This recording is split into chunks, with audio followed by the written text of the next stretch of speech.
kamili naitwa Elvis Amadady Amangalia. Saizi niko na miaka 29 na nilishikwa mwaka wa 2014 November tarehe 22. Hau niho tabarĩra ya njera-inĩ citũ ĩkwambĩrĩria. Gũkũ nĩ njera-inĩ nini ya arũme ya Naivasha, kaunti-inĩ ya Nakuru. Mwanake ũyũ nĩ wa kuma mwena wa West Pokot na thomete nginya gĩkĩro kĩa gũtuĩka engineer wa ndege. West Pokot, pahali panaitwa Endolopuo huko Chesogon. Nimesoma, babangu alikuwa anafanya kazi Nairobi, so nilisomea Nairobi Muslim Academy.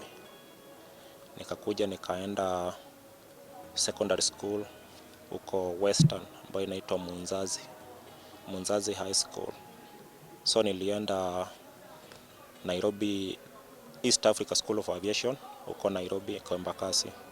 Hapo ndo niliweza kusoma miaka 3 nikapata diploma into aeronautical engineering.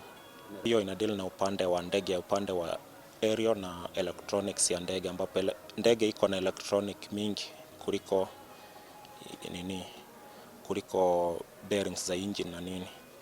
Ndege inatumia upande yake mingi ni electronics. So nilikuwa nimeenda kusomea hiyo. Venye nilimaliza nikaenda Blue Sky Airport ambapo ndugu yangu aliniconnect huko. Nikapata hiyo kazi, nikaifanya kwa muda kidogo hiyo yenye nilifanya, then nikashikwa. Orĩrĩ andĩkwo wĩra noho egũcemania na mũtino wa kũnyitĩkana atumĩte ndũgũ na mũirĩtu ũtakinyĩtie mĩaka 18 mũgarũ na watho wa bũrũri wa Kenya. Tulijuana naye kupitia Facebook nikiwa Hawassa na tukakubaliana naye venye nilikuwa ninakuja huku. Tukakubaliana naye venye tutakutana. Akanidanganya tukutane into a neutral town. So mimi nikamwambia chague neutral town, juu alikuwa ameniambia saa hiyo, by then aliniambia kwa Mombasa. So akaniambia tukutane into a neutral town yenye si kwetu na si kwao. So akachoose, akaniambia tukutane Gilgil, huko ndio at least inaweza kuwa safe na sisi. Nikamwambia sawa. So the time mimi nilitoka huko Hawassa nilikuja Gilgil, Ethiopia. Hawassa na Ethiopia. Nilitoka direct huko nikakuja na nika meet Gilgil. So nikachukua nyumba hapo Amity Hotel, ambayo tulikuwa nimechukua kwa mwezi moja. Tukae naye hapo kisha tuteremke nyumbani huko West Pokot.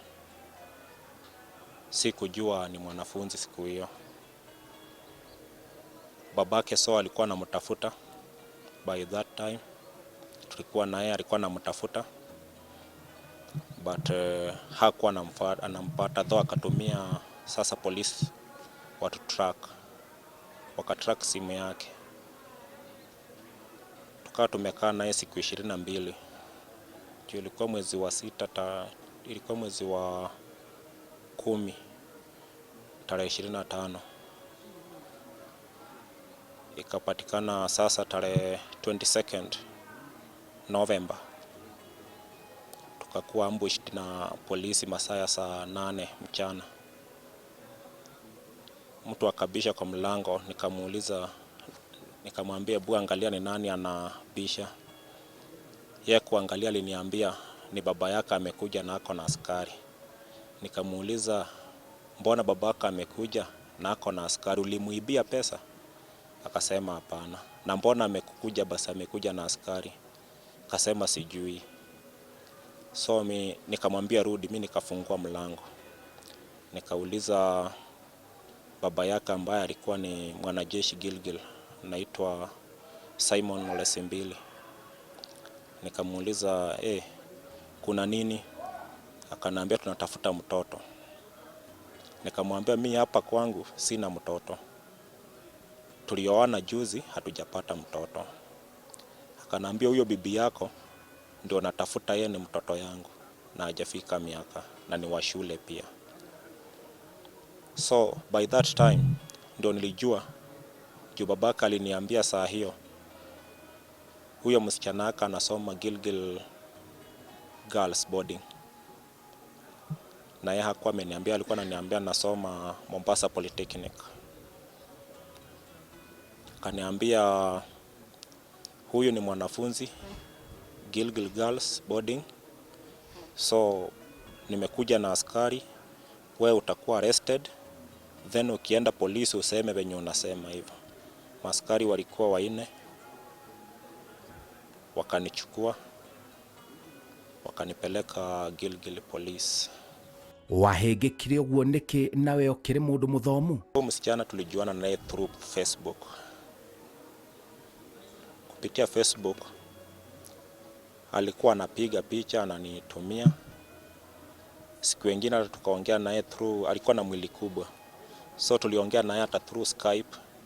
Mimi naona ni mtu mkubwa, akiwa kwao ananiambia ni kwake huko Mombasa, so mimi sikuwa najua ni kwao. Mimi nilikuwa nafikiri ni mtu mkubwa ambaye anajitegemea, juu baada ananiambia nasoma Mombasa Polytechnic, so sikuwa na wasiwasi na yeye. Tulikuwa tumeongea about 2 years. Tulikuwa tumeongea naye through Facebook, tukichat. Tunachat. Saa zingine ananipigia na Skype, tunaongea, na namuona tunaongea. Na niuliza utakuja lini?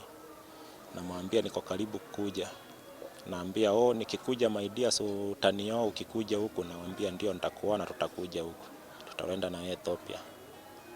So sikuwa naona kama ni mtoto, alikuwa mtu mkubwa. Ngero ino na kunyitwo kwari kugarure muturire wake kaimana, kai maundu ni monagwo. Nilikuwa nalipwa mzuri.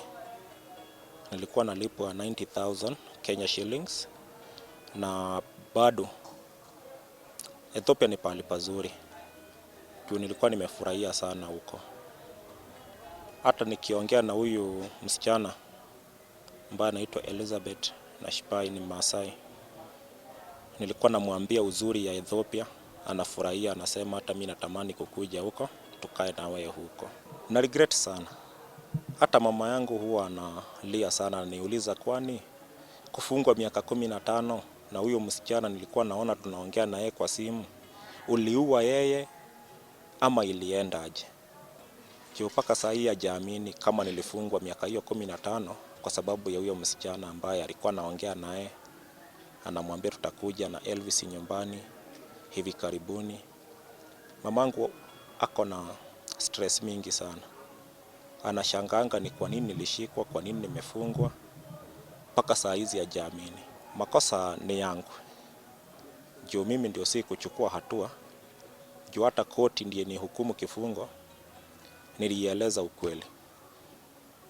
Ila walijishikilia kwa ground ya kusema si kuchukua hatua zaidi ya kwenda kwa wazazi wa msichana nipate kujua ako na miaka hiyo yenye alikuwa ameniambia. Juu alikuwa ameniambia by then ako 20 years. So mimi nikaamini yeye na nikaendelea na kumpenda. Kumbe alinidanganya.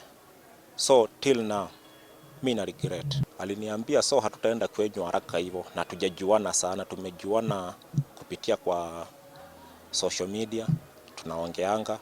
So hatutaenda mbio nyumbani, tukae mahali mwezi moja, then baada hiyo mwezi ndio tutaenda nyumbani tupate wazazi yako. Onare njera ndohetwo meciria na wirutiri wa maundu matiganite guku njera. Kwa hii jela, kwa saa hii mimi ni chairman ya wafungwa kwa hii jela, though nikiwa main, juu nimekaa main.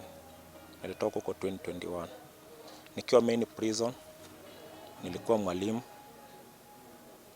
nikatoka mwalimu nikakuwa mjumbe mwakilishi ya wafungwa. Saa hii though nimechukua courses tofauti bado hapa. Nikiwa hapa jela nimechukua electronics and electric engineering bado, ambapo nangoja grade 1. Nimefanya grade 2, grade 3 and 2. So very soon mwezi wa 4 tutafanya grade 1. Ena mukana andu gwithema na undu ungimerekeria njera. So mimi chenye naambia wanaume huko nje, tafadhali msijihusishe na mapenzi ya wasichana ambao saa hizi unapata wasichana wamekula GMO, ni wakubwa, mwili ni kubwa. Kama mimi niliona mwili ni kubwa, kumbe alikuwa miaka 17. So tafadhali mshawishi akuonyeshe birth certificate, passport or identity card. Nĩ arahoya mũhera kũrĩ arĩa mahutanirie na cira ũyũ na gũtũma ndũmĩrĩri ya mwanya kwao mũciĩ West Pokot. Mimi chenye ningetaka kumwambia Eliza, ambaye nilikuwa namjua kama Mamu Adar. Mamu Adar ni jina la Kitanzania ambayo inasema mpenzi wangu. Hiyo ndio jina nilikuwa namuita. Ningemuomba tu akumbuke venye tulikuwa tumependana na yeye, na apate nafasi kwa roho yake ambayo atasema nimesameha Elvis.